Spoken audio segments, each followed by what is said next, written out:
Hey guys, I'm on vacation in Northern California.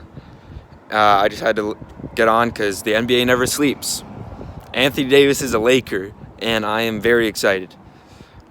A ring is coming in the next 2 years, guaranteed. I will be at the parade.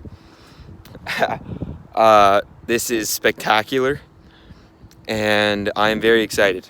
Anthony Davis. But there are a lot of things we have to talk about, like the future. And we gave up our entire future. We gave up too much. It's just as simple as that. Ingram will be an all-star next year. I'll bet anyone. He'll be an all-star next year. I don't care.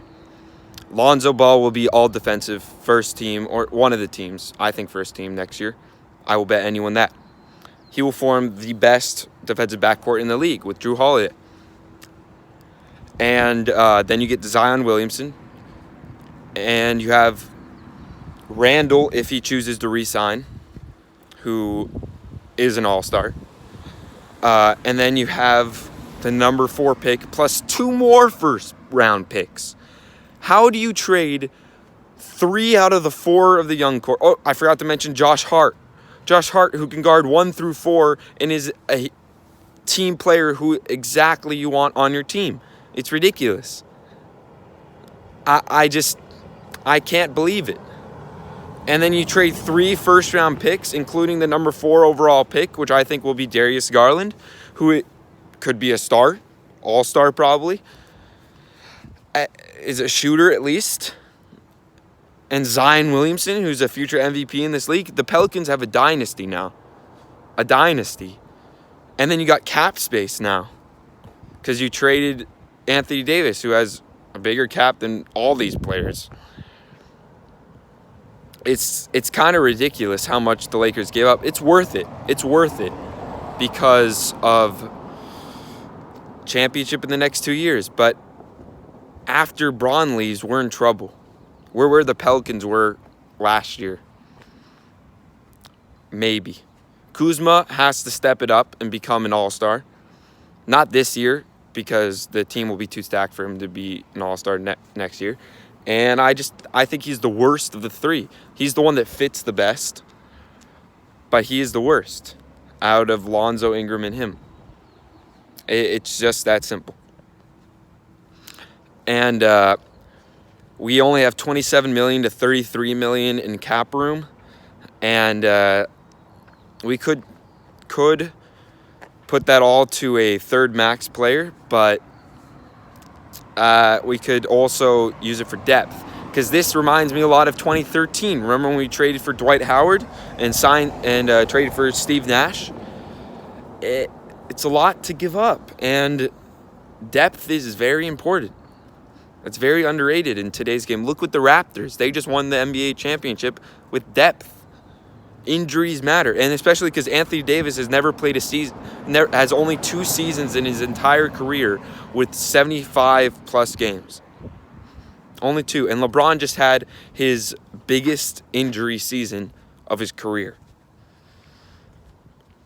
And he's getting up there in age. I think he'll be fine next year, in the next 2 years. That's why I think a ring, and they'll attract free agents. But afterwards, Pelinka is not a good GM, and he's going to keep his job because of this. I literally could have done a better job than Pelinka. We gave up Zubac, or that's Magic too, but we gave up Zubac. We literally paid to give up Zubac. 2nd round pick and Zubac for Mike Muscala. For Mike Muscala, who will not be on the team and is nothing. Did nothing. And then you give up Randall for literally nothing, who could have been trade bait to keep maybe Ingram or Lonzo. Or you would have had him, who is an all-star, but he wouldn't fit that well, so they probably would have traded him. And then you had to get rid of D'Angelo Russell because of idiocy of Jim Buss. It's just not, the Lakers are supposed to be better than this. And it'll work out, but it's going to take some work. And I'm happy for Anthony Davis and LeBron because that means a championship, but there's a lot of work to be done. There's a lot of work to be done. And the Pelicans, they're going to trade the number 4 pick for another All-Star probably, so it's not going to be Garland actually. And they're going to be in the playoffs next year, and they're going to be a dynasty and contending for years to come. Because you got Lonzo, who's an amazing defender, Drew Holiday, amazing defender, and he's a little inconsistent, but he can drain it from 3. And Lonzo, I think he'll improve, and I think he'll shoot above 33%. He'll shoot 33% or higher from 3 next year. Ingram will be an All-Star next year. If Randall resigns, he'll be in the conversation for All-Star. But I think he won't resign. But then they'll have Zion, who's an MVP level player, and you have whoever they trade the number 4 pick to, and then they could sign Vucevic also. It's just there's a lot of things to think about, and this affects a lot of things.